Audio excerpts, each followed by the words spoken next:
ప్రశాంతంగా రంజాన్ మాసం నిర్వహించుటకు ఏర్పాటు చేయాలని అదనపు కలెక్టర్ డి వేణు అన్నారు.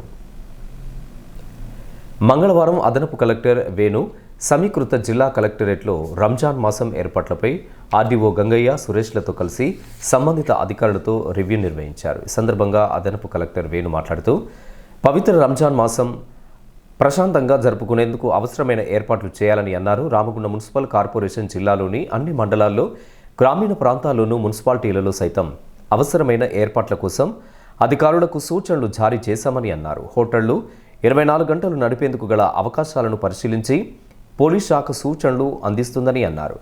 ప్రతి మసీదు దగ్గర పారిశుద్ధ్య నిర్వహణ కోసం ప్రత్యేక ఏర్పాట్లు చేస్తున్నామని, ఏదైనా మసీద్ దగ్గర త్రాగునీటి సరఫరా, విద్యుత్తు సరఫరా సంబంధించి ఏదైనా పనులు ఉంటే వెంటనే తెలియజేయాలని, ముఖ్యంగా ఈద్గాలు, కబ్రస్థాన్లో పిచ్చి మొక్కలను తొలగించాలని, పరిసర ప్రాంతాలు పరిశుభ్రంగా ఉండాలని అదనపు కలెక్టర్ తెలిపారు.